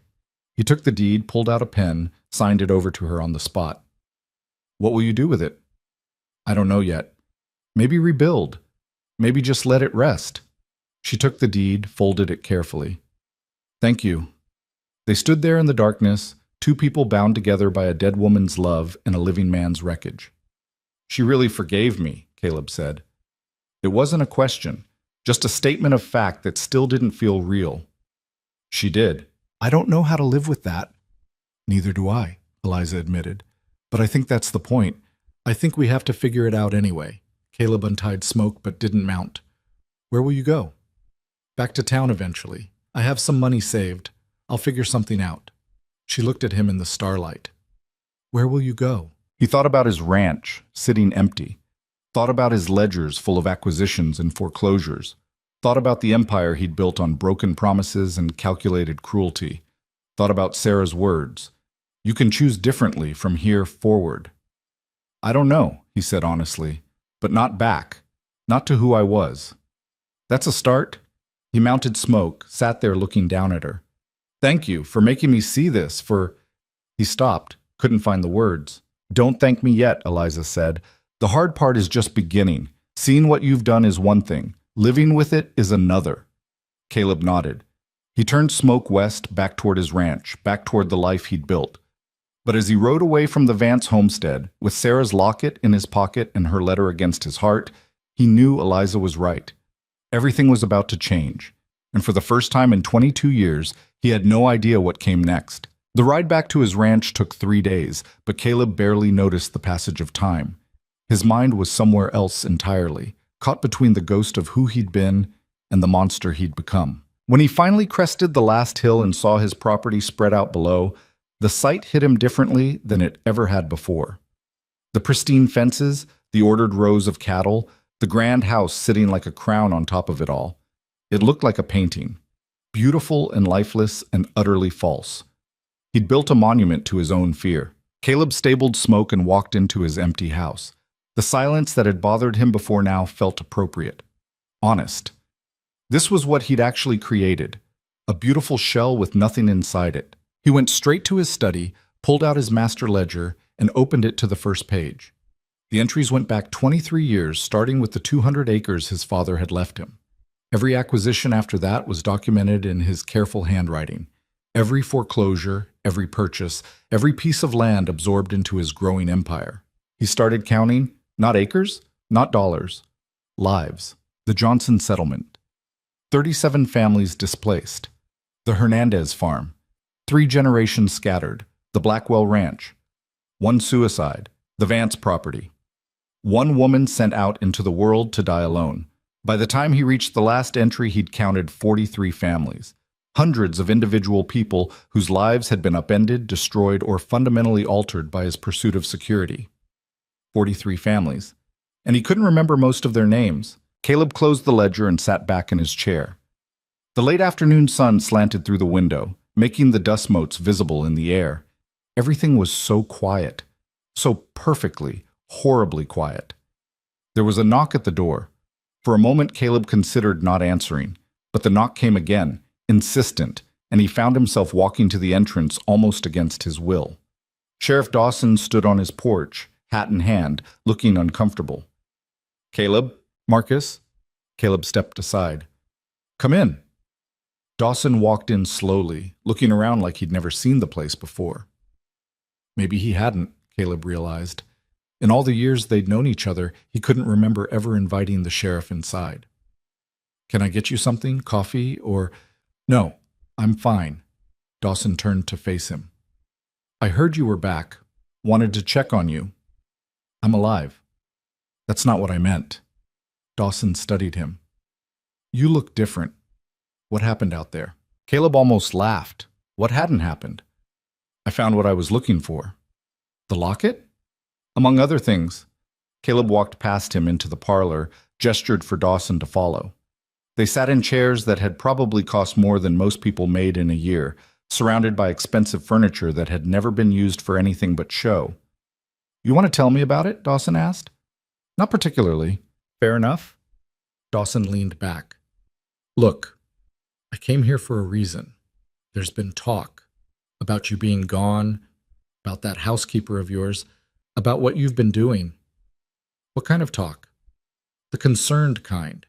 People wondering if you're planning something, if there's going to be, repercussions for the folks who wouldn't help you." Caleb felt something cold settle in his stomach. Of course. Of course they'd be worried about that. He'd spent 20 years teaching them to fear his retribution. "Tell them they're safe," he said quietly. "Tell them I'm not coming after anyone." Dawson raised an eyebrow. "Just like that?" "Just like that." "Forgive me for being suspicious, but that doesn't sound like the Caleb Thornridge I know. Maybe you don't know me as well as you thought." Caleb stood, walked to the window. "Or maybe I don't know myself as well as I thought." Dawson was quiet for a moment. "What happened out there, Caleb?" "I saw what I'd built, really saw it." He turned back to face the sheriff. "And I didn't like what I found." "So what are you going to do about it?" That was the question, wasn't it? The question that had been circling in his head for 3 days, that had kept him awake at night, that had made him sick to his stomach every time he tried to answer it. "I don't know yet," Caleb admitted, "but I can't keep doing what I've been doing. I can't keep taking and calling it business." Dawson stood up slowly. "That's quite a realization. Is it enough?" "I don't know. Is it?" Caleb didn't have an answer to that. After Dawson left, Caleb went back to his study and pulled out a fresh piece of paper. He sat there for a long time, pen in hand, trying to figure out where to start. Finally, he began to write. The first letter was to Tom Hendricks, the man who'd refused to tell him where Eliza had gone. Short and direct. An apology for the implied threat, and a payment of $500 for his discretion and integrity. The second was to Margaret Sutton, whose mother's farm he'd foreclosed on 16 years ago. He didn't try to justify what he'd done, just acknowledged it, apologized, and included a bank draft for the difference between what he'd paid and what the property had actually been worth. The third letter was harder. It was to the widow of John Blackwell, the man who'd hanged himself in his barn after Caleb had driven him into bankruptcy. What could he possibly say to her? What amount of money could make up for a dead husband? He wrote it anyway, apologized anyway. Sent a bank draft that probably wouldn't help, but was all he had to offer. By midnight, he'd written 14 letters. His hand was cramping, his eyes were burning, and he'd barely made a dent in the list of people he'd wronged. But it was a start. Over the next week, Caleb did something he'd never done before. He went through his entire ledger, entry by entry, and tried to track down every person he'd displaced, every family he'd destroyed, every life he'd derailed. Some were dead. Some had moved on, gone so far that he couldn't find them. But for the ones he could locate, he wrote letters, sent money, offered what restitution he could. Most didn't respond. A few sent the money back with angry notes. One woman showed up at his door and threw her bank draft in his face. "You think money fixes this?" she'd screamed. "You think a few $1,000s makes up for what you took from us?" "No," Caleb had said quietly. "It doesn't. But it's all I have." She'd stared at him, tears streaming down her face. "My children grew up in poverty because of you. My husband drank himself to death because of you. And you think a check makes that right?" "I don't think anything makes it right. I'm just trying to—" He'd stopped, unable to finish. "Trying to what? Sleep at night? Feel better about yourself?" She'd shaken her head. "Keep your money. I don't want anything from you." She'd left, and Caleb had stood on his porch feeling the weight of it settle deeper. She was right. Money didn't fix anything. Couldn't fix anything. But what else did he have? 2 weeks after returning from the Vance homestead, Caleb received a visitor he wasn't expecting. James Morrison was a banker from Dallas, a man Caleb had done business with for years. He arrived in an expensive carriage, dressed in a suit that probably cost more than most families made in 6 months, carrying a leather case full of documents. "Caleb!" He strode up with his hand extended, all smiles. "Good to see you. Been trying to reach you for weeks." Caleb shook his hand without enthusiasm. "James? What brings you out here? Opportunity, my friend? Major opportunity?" Morrison followed him inside, already talking. "You've heard about the railroad expansion, I assume? They're planning a new route through the territory, and I've got inside information on exactly where the stations are going to be." He spread maps on Caleb's desk, pointing to marked locations. "Look here, and here. Prime land currently owned by small ranchers who don't know what's coming. If we move fast, we can buy up these properties for next to nothing and resell to the railroad for 10 times what we paid." Caleb looked at the maps, saw the marked properties, saw the names of the current owners scribbled in the margins. The old Caleb would have jumped at this, would have already been calculating profit margins and planning his approach. "No," he said. Morrison looked up, confused. "No what?" "No to all of it. I'm not interested." "Not interested? Caleb, are you feeling all right? This is the kind of deal we've been waiting for. Clean, legal, massive profit potential." "Legal doesn't mean right." Morrison laughed. "Since when do you care about right? You've made a fortune on deals exactly like this." "I know. That's the problem." The banker's smile faded. "I don't understand. These families," Caleb pointed at the names on the map, "they don't know what's coming. They don't know their land is about to be worth a fortune, and you want us to take advantage of that information, buy them out cheap, and make a killing. That's business, Caleb. That's how it works." No. Caleb gathered up the maps and handed them back. That's theft. We just use contracts instead of guns. Morrison stared at him like he'd grown a second head. What happened to you? I woke up. Caleb walked to the door, opened it. And I'm not doing this anymore. Not with you, not with anyone. You're serious? Completely. Morrison gathered his papers slowly, shaking his head. This is a mistake, Caleb. A huge mistake. This territory doesn't reward weakness. Maybe, but it doesn't reward what I've been doing either. Not in any way that matters. After Morrison left, Caleb sat alone in his study and thought about the railroad deal. Thought about all the deals like it he'd done over the years. All the times he'd used information as a weapon. Had exploited people's ignorance for profit. He pulled out the maps Morrison had left behind. The banker had been so flustered he'd forgotten them. And looked at the names. 7 families. 7 properties right in the path of progress, about to be offered pennies for land worth a fortune. Caleb made a decision. It took him 3 days to track down all 7 families. He rode out to each property personally, maps in hand, and told them the truth. The railroad's coming through, he'd say, right through your land. In 6 months, maybe a year, they're going to make you an offer. Don't take the first one. Don't take the second one. Hold out for what it's really worth. Some believed him. Some thought it was a trick. All were suspicious. Why are you telling us this? A rancher named Patterson had asked. What's in it for you? Nothing. There's nothing in it for me. Then why? Caleb had looked around at the man's property. A modest ranch, well kept, clearly loved. Because someone should have told me once that there are things more valuable than money, and I didn't listen. Maybe you will. He'd left before Patterson could respond. By the end of the 3rd day, Caleb had warned all 7 families. He'd also made himself some new enemies. Morrison had heard what he was doing and was furious. So were the other investors who'd been planning to cash in on the railroad route. But Caleb found he didn't care. For the first time in decades, he'd done something that didn't turn his stomach. It wasn't enough. Not nearly enough to balance the scales, but it was different. A month after his return, Caleb was sitting on his porch at sunset when another visitor arrived. Eliza Vance rode up on a mule, looking tired and dusty but determined. She dismounted, tied the mule, and climbed the porch steps. Eliza! Mr. Thornridge. She sat down in the chair next to his without being invited. I heard you've been busy. Word travels. It does, especially when Caleb Thornridge starts giving money away instead of taking it. People notice. Caleb didn't respond, just watched the sun sink lower. I also heard you killed a major railroad deal, Eliza continued. Cost yourself and several investors a fortune. The investors will survive. And you? I'll survive too, just with less money. Eliza was quiet for a moment. Why are you doing this? You know why. Do I? Because from where I'm sitting, it looks like you're trying to buy forgiveness, trying to pay your way back to feeling human. Caleb flinched.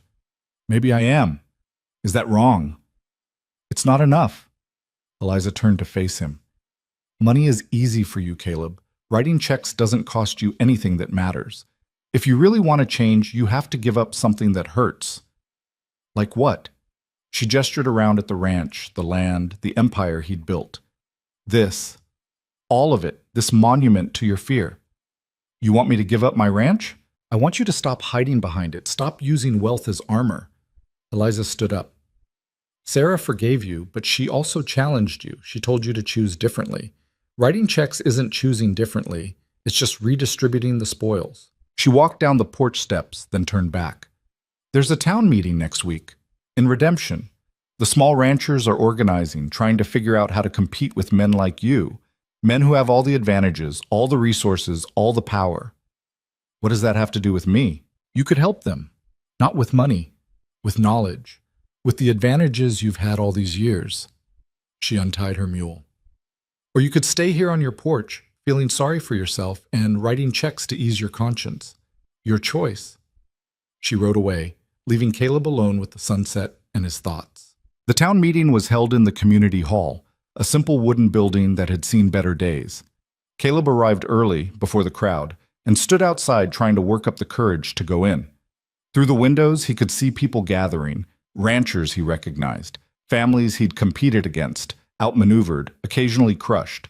They were setting up chairs, organizing papers, preparing to discuss strategies for survival in a territory that wasn't kind to the small or weak. A hand touched his shoulder.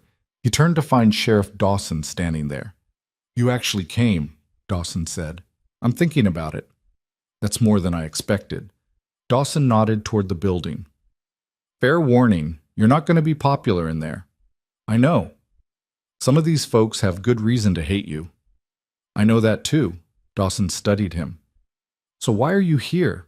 "Because someone told me that writing checks isn't enough, that if I really want to change, I have to give up something that hurts." Caleb looked at the gathering inside. "My knowledge, my advantages, the things that let me win for 20 years while everyone else struggled." "You're going to help them compete against you?" "I'm going to help them compete, period. Whether it's against me or someone else like me." Dawson let out a low whistle. "That's either the bravest thing I've ever heard or the stupidest." "Probably both." They walked in together. The room went quiet the instant people saw Caleb. Conversation stopped mid-sentence. People stared, some with open hostility, others with confusion. An older rancher named Jeremiah Stone stood up. "What's he doing here?" "I invited him," Eliza said, emerging from the back of the room. "Everyone sit down." "You invited Caleb Thornridge to a meeting about how to survive against men like Caleb Thornridge?" Stone looked incredulous. "Have you lost your mind?" "Possibly. Sit down anyway." Slowly, reluctantly, people took their seats. Caleb stood at the front of the room, acutely aware of every hostile glare, every whispered comment. "I know most of you hate me," he started. "I know I've spent 20 years making your lives harder, taking your land, undercutting your prices, using every advantage I had to crush competition." "Then why are you here?" someone called out. "Because I'm done doing that. And because I know things that could help you. Things about how banks work, how to negotiate with railroads, how to form cooperatives that actually have power." He paused. "Things I used against you for years. I want to teach you those things instead." The room erupted. Half the people were shouting questions. The other half were shouting objections. Stone stood up again, his face red. "This is a trick. He's here to find out our strategies, our plans, so he can counter them." "I'm not," Caleb said, but his voice was lost in the noise. Eliza stood up, and somehow her quiet presence cut through the chaos better than shouting would have. "Listen to him. Just listen. If you don't like what he has to say, you can throw him out. But give him a chance." The room settled down, though the hostility remained thick in the air. Caleb took a breath. "The railroad is coming. You all know that. And when it does, men like Morrison, men like the old me, are going to try to buy your land cheap and resell it for a fortune. I've already warned some of you about this, but there's more you need to know." He spent the next hour laying it all out. The tactics he'd used, the legal loopholes, the ways banks and large landowners manipulated markets, the strategies for consolidation, for undercutting competitors, for using information as a weapon. And then he explained how to counter all of it, how to form a land trust that couldn't be broken up piecemeal, how to negotiate collectively for better prices, how to create cooperative agreements that gave small ranchers the same advantages large ones had. The room stayed quiet, listening despite themselves. Some took notes. Others just stared, trying to figure out if this was real or some elaborate con. When he finished, there was a long silence. Finally, a woman in the back stood up. Caleb recognized her, Mary Sutton, whose mother's farm he'd foreclosed on, the same woman who'd challenged him at her well. "Why should we trust you?" she asked. "Why should we believe this isn't just another way to manipulate us?" "You shouldn't," Caleb said honestly. "You should verify everything I've told you. Check with other sources, talk to lawyers, make sure I'm not lying. Don't take my word for anything." "Then what's the point?" "The point is that I'm giving you information you didn't have before. What you do with it is up to you." Another man stood up. "What do you get out of this?" "Nothing. I get nothing."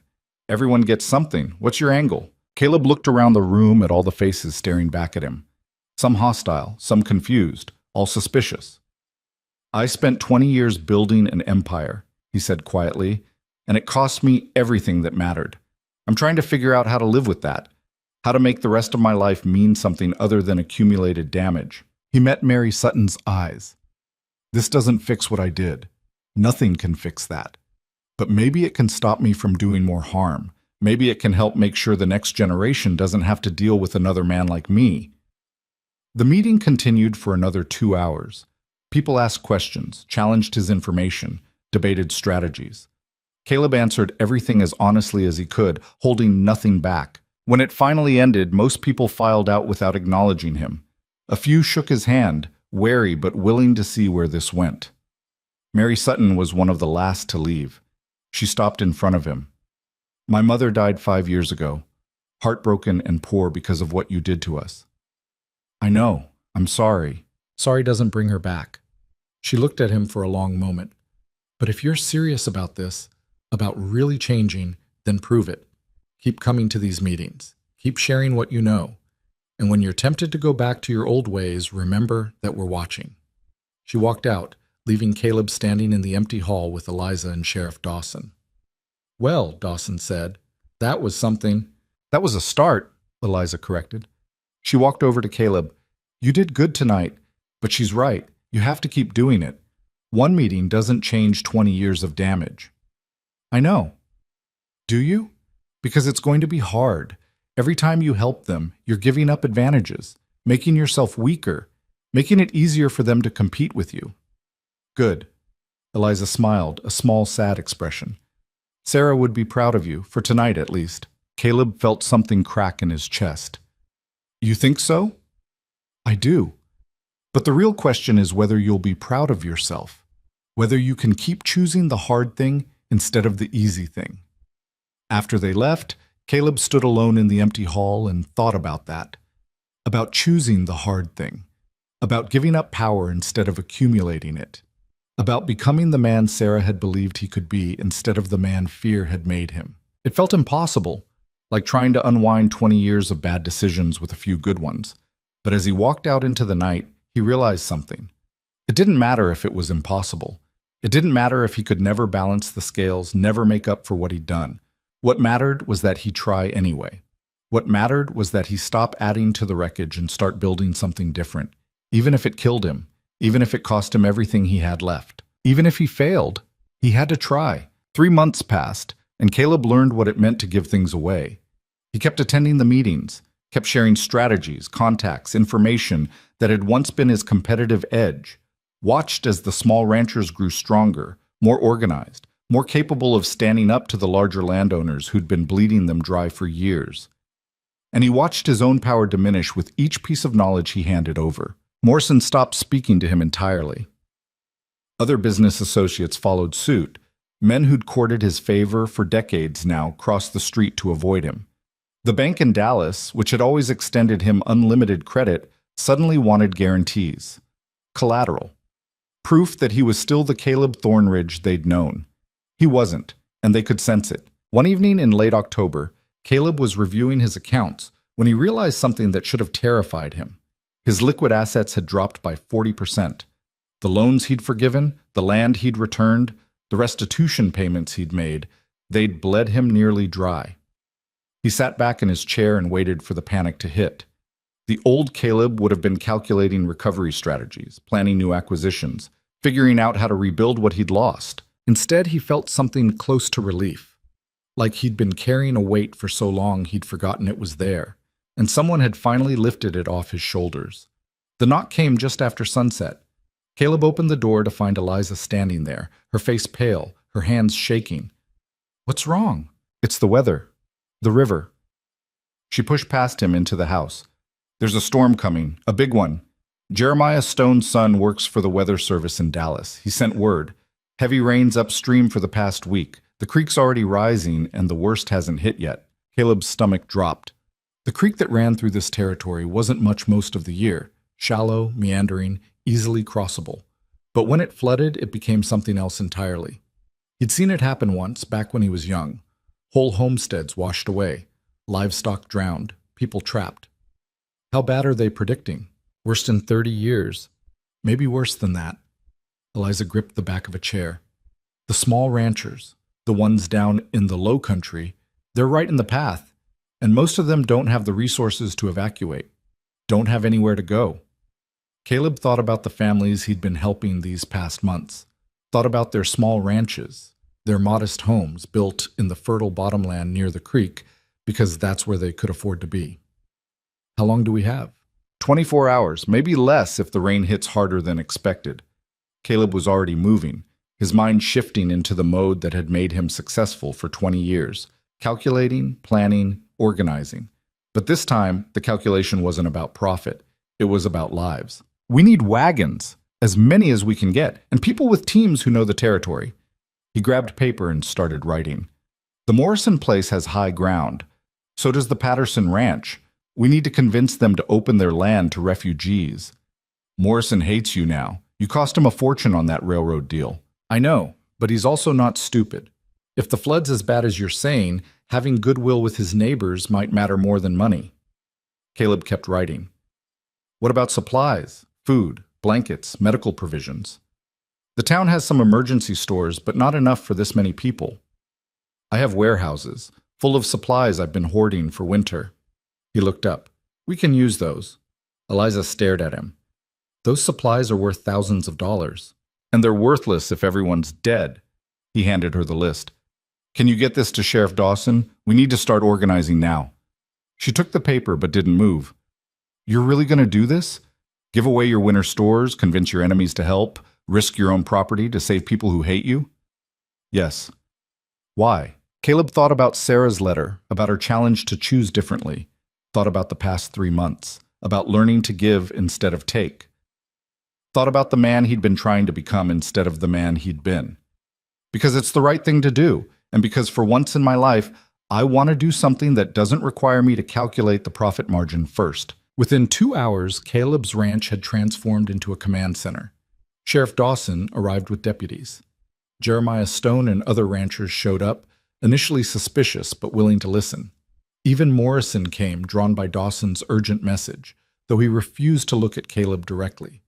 Caleb spread maps across his dining table, marking the low-lying properties, the safe high ground, the routes between them. The Hendricks place is here, he pointed. 23 people, counting children. The creek loops around their property on 2 sides. When it floods, they'll be completely cut off. They'll never make it out in time, Stone said. Not with that many kids. They will if we go get them. Caleb marked the route. There's a ridge here that should stay above water. If we take wagons out tonight, we can evacuate them before the worst hits. Morrison finally spoke. And who's going to risk their necks doing that? Who's going to drive wagons in the dark through a rising flood? I will. Caleb met his eyes. I'll lead the first team. You? Morrison laughed, but there was no humor in it. When's the last time you did manual labor, Caleb? When's the last time you risked anything more than money? 3 months ago, I would have deserved that. Today? Caleb stood up. Today I'm asking you to put aside whatever you think about me and help save lives. You can hate me tomorrow. But tonight, we have work to do. The room went quiet. Then Stone cleared his throat. The Patterson place can house maybe 50 people. We'll need to coordinate who goes where. Morrison stared at Caleb for a long moment, then looked down at the map. The high ground on my property can handle 100, maybe more if people don't mind being crowded. One by one, the other ranchers started contributing, offering wagons, teams of horses, supplies, space. The plan came together piece by piece, a cooperative effort that would have been impossible 3 months ago. By midnight, the first rescue teams were heading out. Caleb led one group, driving a wagon through darkness lit only by lanterns, feeling his way along paths he'd ridden 1,000 times, but never under conditions like this. The rain started before they reached the Hendricks place. Not a gentle rain, but a wall of water that turned the world into a blurred nightmare. The wagon wheels slipped in mud that hadn't existed an hour before. The creek, normally a peaceful background noise, roared like something alive and angry. They reached the Hendricks farm to find Tom Hendricks and his family frantically loading what they could into a small cart. "Leave it!" Caleb shouted over the rain. "Leave everything except people and get in the wagon." "I can't just leave." "You can and you will." Caleb jumped down, started helping children into the wagon. "Your life is worth more than things. Move." Tom stared at him, recognition dawning even in the darkness and rain. "Thorn Ridge. We can talk about it later. Right now, get your family in the wagon." They loaded everyone. Tom, his wife, their 5 children, an elderly mother who couldn't walk, a hired hand who'd been helping with the evacuation. The wagon was packed, people pressed together, children crying, everyone soaked and scared. The drive back was worse than the drive out. The rain intensified. The creek had risen visibly, even in the hour they'd been gone. Caleb could hear trees cracking, falling somewhere in the darkness. The horses were panicking, and it took everything he had to keep them moving forward. Halfway back, they hit water across the road. Not deep yet, but moving fast. Caleb stopped the wagon, trying to gauge if they could make it through. "We have to go around," Tom shouted from the back. "There is no around. This is the only way to high ground." "Then we're trapped." Caleb looked at the water, looked at the terrified faces behind him, and made a decision. He climbed down from the wagon, took the lead horse's bridle. "What are you doing?" Tom yelled. "Walking them through. The horses can feel the bottom better than I can see it." He started forward into the current, feeling the water rise to his knees, then his thighs. The current was stronger than he'd expected. It pulled at him, trying to knock him off his feet. The horse was fighting him, terrified, and Caleb had to use all his strength to keep moving forward. Step by step, he walked them through. The water peaked at his chest, cold enough to steal his breath, strong enough that he was sure for a moment he was going to lose his footing and be swept away. But he made it. They made it. The wagon rolled up onto dry ground on the other side, and Caleb collapsed on the bank, coughing up creek water and shaking from cold and adrenaline. Tom climbed down, helped him up. "You could have drowned." "So could you. So could your family." Caleb climbed back onto the wagon seat. "Let's get you somewhere safe." They reached Morrison's property 2 hours later. The house was blazing with light, people moving in organized chaos, setting up sleeping areas and distributing blankets. Morrison himself was directing traffic, and his face when he saw Caleb was complicated. "You look like hell," Morrison said. "Feel like it too." Caleb helped the Hendricks family down. "Got room for 8 more?" "We'll make room." Morrison watched the children run inside, seeking warmth. "The other teams are reporting in. Looks like we're getting most people out." "Most isn't all." "No, there's a family out near Devil's Bend that we can't reach, the Cartwrights. Water's already cut off the roads." Caleb knew the Cartwrights.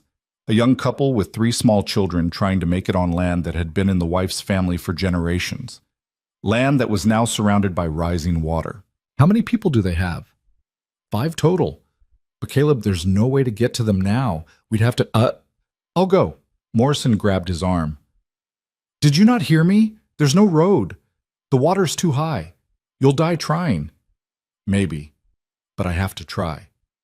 Caleb pulled free. "I spent 20 years putting people in impossible situations and telling myself it wasn't my problem. I'm not doing that anymore." He found Eliza inside, helping organize supplies. She took one look at his face and knew. "Don't," she said. "Whatever you're thinking, don't. The Cartwrights are trapped." "I know, I heard, but going after them now is suicide." "Probably." He grabbed a fresh lantern. "Tell Dawson where I've gone. If I'm not back by dawn." "If you're not back by dawn, you're dead." Eliza's eyes were fierce. "And Sarah's forgiveness won't mean anything because you'll have thrown your life away on a grand gesture." "It's not a gesture. It's 5 people who'll die if someone doesn't help them. And you'll die helping them." "Maybe.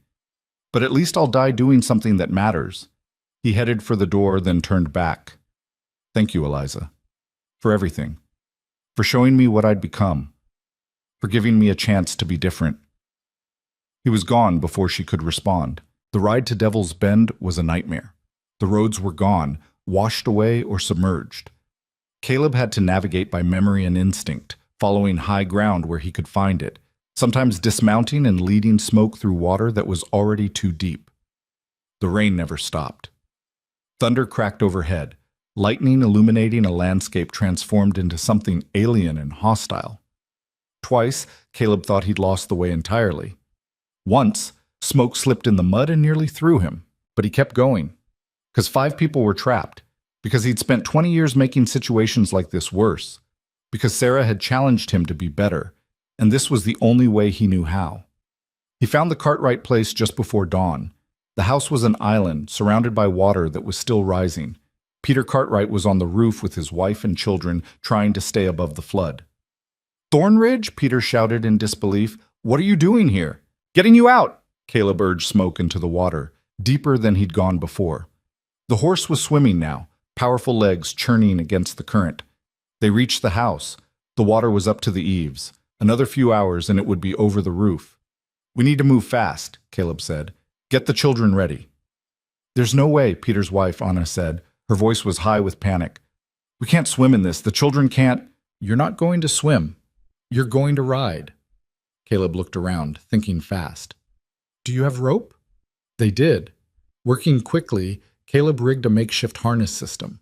The smallest children would ride in front, held secure by rope. The older ones would ride behind. Anna and Peter would walk alongside, using the horse for stability. It was insane. Dangerous. Probably impossible. They did it anyway. The journey back was the longest of Caleb's life. Every step was a battle against the current. The children were crying, terrified. Anna slipped twice, and only the rope kept her from being swept away. Peter was struggling, exhausted from a night on the roof, but they kept moving. Step by impossible step, they made progress. The sun was rising when they finally reached high ground. People came running: Stone, Dawson, Morrison, Eliza. They pulled the Cartwrights to safety, wrapped them in blankets, carried the exhausted children inside. Caleb slid off Smoke and sat down in the mud, too tired to stand. Eliza knelt beside him. "You idiot," she said, but she was crying. "You magnificent, stupid idiot." "Are they okay?"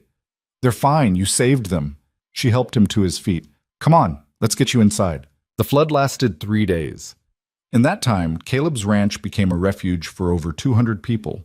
His warehouses were emptied, feeding them. His house, which had been a monument to his isolation, became a community space filled with voices and children and life. He worked alongside everyone else, distributing supplies, helping with cooking, coordinating rescue efforts. When someone recognized him and started to object to his presence, others would step in. "He saved my family," Tom Hendricks said. "Nearly drowned doing it. I don't care what he did before. Right now, he's here helping." Slowly, grudgingly, people accepted him. Not as the powerful rancher who'd crushed their neighbors, as just another pair of hands doing what needed to be done. On the 4th day, the rain stopped. The water began to recede. People started venturing back to their properties to assess the damage. It was worse than anyone had feared. Entire farms had been washed away, livestock drowned, crops destroyed. Families who'd been barely surviving before were now looking at total ruin. Caleb stood on his porch, looking out at the transformed landscape, and made a decision. That evening, he called a meeting. Everyone who'd taken refuge on his property gathered in his barn. The house was too small for the crowd. "I know most of you are facing disaster," Caleb started. "I know you're wondering how you're going to rebuild, how you're going to survive." "We'll manage," Stone said, but his voice lacked conviction. "You will, but you don't have to do it alone." Caleb took a breath. "I'm dissolving my land holdings, breaking up my empire. The land that I legally own but morally stole, I'm giving it back. Not selling it. Giving it." The barn went silent. "Those of you whose families I displaced, whose property I foreclosed on, if you want it back, it's yours. Free and clear. I'll have the deeds drawn up and transferred." "Why?" Morrison asked. "What's the catch?" "No catch. I'm just done. Done building empires, done accumulating power, done measuring success by how much I can take from others." He looked around at all the faces staring at him in disbelief. "For those of you who've lost everything in the flood, there's land available now. Good land. I'm offering it to anyone who needs it. We can form a cooperative, work it together, share the profits." "A cooperative?" Peter Cartwright stood up.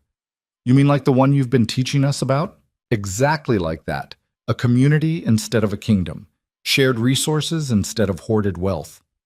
Caleb felt the weight lifting with every word. "I'll contribute what I have left, equipment, remaining supplies, knowledge, but the land belongs to everyone. The decisions belong to everyone. I'm done being in charge." "And what do you get?" someone called out. "A chance to build something that doesn't turn my stomach. A chance to be part of something instead of standing above it." He paused. "And maybe, if I work at it long enough, a chance to sleep at night without seeing the faces of everyone I've hurt." The discussion went on for hours. People were skeptical, suspicious, waiting for the trap. But slowly, as Caleb answered every question, addressed every concern, showed them the deeds he was prepared to transfer, they began to believe. Not everyone accepted. Some people's hatred ran too deep, their wounds too raw. They took their families and left, and Caleb didn't blame them. But others stayed. Others were willing to try. Over the next 6 months, Caleb's empire was systematically dismantled. The land was redistributed. The cooperative was formed. A governing council was elected. Stone, Hendricks, the Cartwrights, Mary Sutton, and 4 others. Caleb had a vote, but only one, same as everyone else. His mansion was converted into a community center. His warehouses became shared storage. His wealth, which had once seemed infinite, was poured into rebuilding what the flood had destroyed. By spring, Caleb Thornridge was no longer the richest man in the territory. He wasn't the most powerful. He wasn't feared or envied or courted by bankers and politicians. He was just a man, a member of a community, one voice among many, and for the first time in 22 years, he could breathe. One evening, in April, exactly a year after Eliza had disappeared with the locket, Caleb found himself back at the Vance homestead. He'd been coming here regularly, helping Eliza rebuild. The house had a new roof now. The barn was being reconstructed. The fields were planted with crops that would belong to the cooperative. They sat together under the oak tree as the sun set, tired from a day of work. "You've changed," Eliza said quietly. "Have I? Or did I just finally become who I should have been all along? Does it matter? Change is change." Caleb pulled out the locket, which he still carried, not in his vest pocket anymore, just in his hand sometimes when he needed to remember. "I still miss her," he said. "Still wish I could tell her I'm sorry. Tell her I'm trying." "She knows." Eliza put her hand over his. "Wherever she is, she knows." They sat in silence for a while, watching the sky turn colors. "The cooperative is voting next week on whether to expand," Eliza said. "There are 3 more families who want to join, good people who lost everything." "What do you think?" "I think we have room. I think that's the whole point. There's always room if we're willing to share." She looked at him. "What do you think?" "I think my vote is one of 12. I think I'll listen to what everyone has to say and vote my conscience." He smiled. "I think that's all I can do." "And you're okay with that?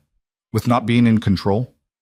Caleb thought about his old ranch, about the empire he'd built, about the power he'd accumulated and the isolation it had brought. Thought about the past year, about working alongside people instead of above them, about building instead of taking. "More than okay," he said.